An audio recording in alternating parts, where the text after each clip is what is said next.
आज हम बात करने वाले हैं पीएम किसान सम्मान निधि योजना के बारे में। आज इस योजना में अगर आप नया रजिस्ट्रेशन नहीं किए हैं तो आपको इस वीडियो के माध्यम से हम दिखाएंगे कैसे नया रजिस्ट्रेशन किया जाता है। क्योंकि पहले जो प्रॉब्लम आ रहा था पीएम किसान नया रजिस्ट्रेशन करने में, उसमें बहुत किसानों को जो है न्यू फार्मर रजिस्ट्रेशन का जो ऑप्शन पर आप जब जाते थे, आप आधार नंबर और मोबाइल नंबर डालकर गेट ओटीपी पर आप क्लिक करते थे। उसके बाद ओटीपी डालने के बाद जो उसको फिर से रीडायरेक्ट जो पीएम किसान का वेबसाइट पर आपको कर देता था और आपका जो नया रजिस्ट्रेशन करने का जो प्रोसेस है वो आप नहीं कर पाते थे। तो पीएम किसान नया रजिस्ट्रेशन करने का प्रोसेस इसमें चेंज हो चुका है और उसमें क्या क्या डॉक्यूमेंट्स लगेगा उसका भी प्रोसेस बदल चुका है। तो आपको इस वीडियो के माध्यम से मिल जाएगा कि किस तरह से नया रजिस्ट्रेशन किया जाता है। पूरा लाइव प्रोसेस आपको हम इस वीडियो में दिखाएंगे। तो नया रजिस्ट्रेशन करने के लिए आपको राशन कार्ड अनिवार्य कर दिया है और राशन कार्ड नंबर जो है कहाँ पर डालना होगा उसका भी प्रोसेस आपको इस वीडियो में मिल जाएगा। वीडियो को शुरू करते हैं तो हम थोड़ा सा नीचे स्क्रॉल करते हैं और आपको हम दिखाते हैं। जैसे कि यहाँ पर देख पा रहे हैं EKYC, इसके बगल में न्यू फार्मर रजिस्ट्रेशन, इस पर आपको क्लिक करना होगा। जैसे आप यहाँ पर क्लिक करेंगे, क्लिक करने के बाद अगला इंटरफेस खुल के आएगा। तो उसके बाद आ गया है फार्मर रजिस्ट्रेशन फॉर्म। तो यहाँ पर देख पा रहे हैं रूरल फार्मर रजिस्ट्रेशन। अगर आप ग्रामीण से है तो यहाँ पर टिक रहने देंगे, अगर आप शहरी से हैं तो आप यहाँ पर टिक कर देंगे। तो आप जहाँ से हैं आप अपना सिलेक्ट कर लेंगे। करने के बाद यहाँ पर आप अपना आधार नंबर डाल देंगे। डालने के बाद यहाँ मोबाइल नंबर आप फिलअप कर देंगे, जो अपना मोबाइल नंबर है यहाँ पर फिलअप कर देंगे। तो फिलअप करने के बाद आपको स्टेट सिलेक्ट करने के लिए कहा जा रहा है, तो आप अपना स्टेट यहाँ से सिलेक्ट कर लेंगे। जो भी आपका स्टेट होगा यहाँ से सिलेक्ट कर लेंगे।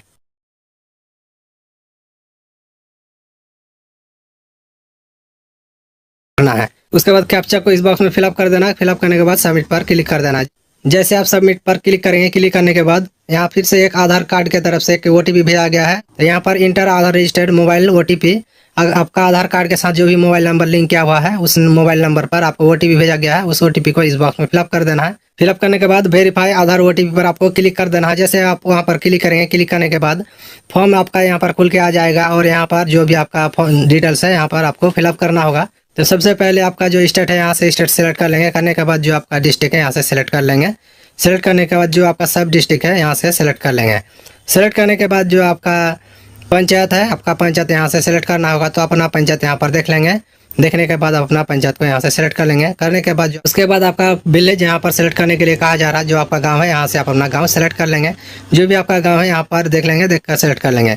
सेलेक्ट करने के बाद यहाँ फार्मर डिटेल्स में यहाँ पर देख पा रहे हैं जो आपका आधार कार्ड में डिटेल्स होगा लगभग यहाँ पर आ जाएगा। जो भी इसमें छूटा है उसको आपको भरना होगा मैनुअली। तो यहाँ पर आपका नाम यहाँ पर है। उसके बाद आपका जेंडर यहाँ पर देख पा रहे हैं और यहाँ पर जो आपका कैटेगरी है यहाँ से अपना कैटेगरी सेलेक्ट करना होगा। जो भी आपका कैटेगरी है यहाँ सेलेक्ट कर लेंगे। ST OBC जो भी है आपका यहाँ से सेलेक्ट कर लेंगे। करने के बाद उसके बाद यहाँ पर सिलेक्ट फार्मर टाइप, तो सिलेक्ट फार्मर टाइप में आपको पूछा जा रहा है कि आपके पास जमीन कितना, 1.5 हेक्टेयर से ज़्यादा है तो आपको आधार पर क्लिक करना होगा। 1.5 हेक्टेयर से कम है तो आप यस मॉल पर आप क्लिक कर देंगे। तो हम यस मॉल पर क्लिक कर देते हैं। उसके बाद आधार नंबर यहाँ पर ऑटोमेटिक ले लिया है और यहाँ पर मोबाइल नंबर ऑटोमेटिक ले लिया है और यहाँ पिन कोड जो है ऑटोमेटिक आ गया है और यहाँ पर फादर हस्बैंड नाम जो है यहाँ पर ऑटोमेटिक आ गया है। अगर आपका यहाँ पर नहीं आता है तो आपको मैनुअली फिलअप करना होगा। उसके बाद यहाँ पर देख पा रहे हैं लैंड रजिस्ट्रेशन ID, तो आपको लैंड रजिस्ट्रेशन ID को फिलअप करना होगा। तो लैंड रजिस्ट्रेशन ID कैसे मिलेगा, इसके लिए आपको क्या काम करना होगा, आपको गूगल पर आपको जाना होगा। तो हम गूगल क्रोम में जाएंगे, जाकर वहाँ पर लैंड रजिस्ट्रेशन को कैसे निकाला जाता है आपको हम दिखाते हैं। तो जैसे हम गूगल क्रोम में आए, आने के बाद यहाँ पर देख पा रहे हैं बुलेक UP हम लिख दिए हैं। अगर आप बिहार के हैं तो बुलेक बिहार लिखेंगे, आप जहाँ के भी हैं। बुलेक के बाद आपका जो स्टेट कोड है वो स्टेट कोड यहाँ पर डाल देंगे।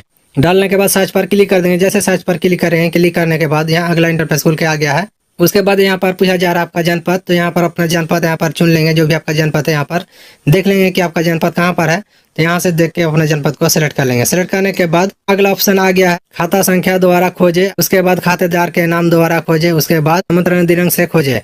तो आपके पास 3 ऑप्शन यहाँ पर है। तो 3 ऑप्शन में से जो आपको सही लगे वो इसी से आप खोज सकते हैं। तो हम यहाँ पर खाता नंबर से खोजने वाले हैं। तो हम खाता नंबर यहाँ पर डाल दिया। डालने के बाद खोजे पर हम क्लिक कर देते हैं। जैसे हम यहाँ पर क्लिक किए, क्लिक करने के बाद उसके बाद यहाँ लैंड रजिस्ट्रेशन ID खुल के आ गया है और इसको यहाँ से कॉपी कर लेते हैं। कॉपी करने के बाद PM किसान पोर्टल पर हम फिर से चले जाते हैं। वहाँ पर जाकर उस ID को यहाँ पर हम पेस्ट कर देते हैं। उसके बाद यहाँ पर राशन कार्ड नंबर मांगा जा रहा है, तो हम यहाँ पर राशन कार्ड नंबर यहाँ पर डाल देंगे। डालने के बाद यहाँ पर जो डेट ऑफ बर्थ यहाँ पर देख पा रही है ऑटोमेटिकली ले लिया है। मेरा आधार कार्ड में जो डेट ऑफ बर्थ था वही डेट ऑफ बर्थ ऑटोमेटिक यहाँ पर आ गया है। अगर आप PM किसान मान धन योजना का अगर लाभ लेना चाहते हैं तो आप यस करेंगे, अगर नहीं लाभ लेना चाहते हैं तो आप नो करेंगे।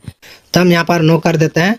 उसके बाद यहाँ पर ओनरशिप लैंड होल्डिंग, अगर आपका जमीन एक से अधिक आदमी के नाम से यहाँ पर है तो आप जॉइंट पर आपको क्लिक करना होगा। अगर आपका सिर्फ सिंगल है तो आप सिंगल पर आप क्लिक करेंगे। तो ये जमीन मेरा सिंगल है तो सिंगल पर हम रहने देंगे। उसके बाद हम ऐड पर क्लिक कर देंगे। जैसे हम ऐड पर क्लिक करते हैं, क्लिक करने के बाद उसके बाद अगला ऑप्शन खुल के आ गया है ऐड लैंड डिटेल्स। आपको जमीन का जो डिटेल्स है यहाँ पर देना होगा।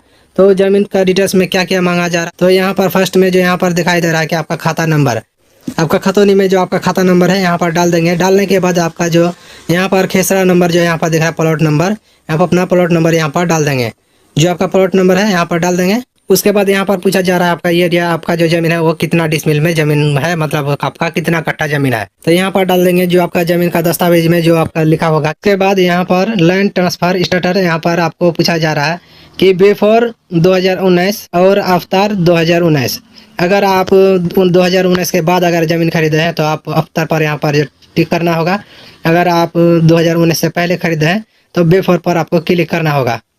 तो हम 2019 के बाद हम ज़मीन खरीदे हैं तो हम यहाँ पर आफ्टर पर हम क्लिक कर देते हैं। क्लिक करने के बाद उसके बाद यहाँ पर लिखा हुआ है लैंड ट्रांसफर डिटेल्स, और यहाँ पर सेलेक्ट करने के लिए कहा जा रहा है कि सेलेक्ट लैंड ट्रांसफर डिटेल्स। तो आप जमीन जो खरीदे हैं वो आपको गिफ्ट में मिला है या आपका दादा परदादा का जमीन है या आप जमीन को खरीदे हैं, आपका पति के मरने के बाद आपको जमीन मिला है। आपको जहाँ से भी मिला है उसको यहाँ पर टैप कर देना है। टैप करने के बाद यहाँ पर लैंड डेट यहाँ पर डालने के लिए कहा जा रहा है। आप जो जमीन खरीदे हैं उसमें आपका डेट लिखा हुआ होगा आपका जमीन का दस्तावेज में। आपका ऐड पर क्लिक कर देना है। जैसे आप ऐड पर क्लिक करते हैं, क्लिक करने के बाद तो उसके बाद यहाँ पर पूरा डॉक्यूमेंट्स का डिटेल्स यहाँ पर शो कर जाएगा। तो आप यहाँ पर चेक कर लेंगे। करने के बाद उसके बाद आप यहाँ पर आधार नंबर डाल देंगे। डालने के बाद अपलोड सपोर्टेड डॉक्यूमेंट्स पर आप क्लिक कर देंगे, लिखा हुआ है। तो यहाँ पर आपका जो जमीन का दस्तावेज है यहाँ पर आपको अपलोड करना होगा। तो आप यहाँ पर क्लिक कर देंगे। तो आप चॉइस फाइल पर आप क्लिक कर देंगे। जैसे आप चॉइस फाइल पर आप क्लिक करेंगे, क्लिक करने के बाद यहाँ पर आपका कैमरा आ गया और यहाँ पर जो है आपका फाइल आ गया है। हम मोबाइल या लैपटॉप के फाइल में अगर रखे हैं तो फाइल पर क्लिक कर देंगे। फाइल पर क्लिक करने के बाद जो जहाँ भी आपका रखा होगा उस पर उसको यहाँ से सेलेक्ट कर लेंगे। सेलेक्ट करने के बाद सेव पर क्लिक कर देंगे। जैसे आप सेव पर क्लिक करते हैं, क्लिक करने के बाद सबमिट हो जाता है। तो यहाँ पर देख पा रहे हैं record has been submitted successful, your farmer ID is, अपना आईडी नंबर यहाँ पर देख पा रहे हैं आईडी नंबर। तो इस आईडी को यहाँ से कॉपी कर लेंगे। करने के बाद उसको चेक कर पाएंगे आगे। तो किसान सम्मान निधि योजना में किस तरह से आप ऑनलाइन कर सकते हैं, इसका पूरा लाइव प्रोसेस आपको मिल चुका है। अगर उसमें आपको किसी भी प्रकार का उसमें दिक्कत आ रहा है तो आप कमेंट बॉक्स पर आप जरूर लिखें, उसका रिप्लाई हम जरूर देंगे। क्योंकि पीएम किसान सम्मान निधि योजना में अगर नया रजिस्ट्रेशन करते हैं तो उसमें आपको अभी समय नहीं लगेगा, क्योंकि अभी तुरंत हो रहा है। और नया रजिस्ट्रेशन जो करने का जो प्रोसेस है अभी इसमें कोई झंझट भी नहीं है, आपका नया रजिस्ट्रेशन तुरंत हो पाएगा। तो वीडियो को अच्छा लगा है तो वीडियो को लाइक कर दीजिएगा और चैनल में नए हैं तो चैनल को सब्सक्राइब भी कर दीजिएगा।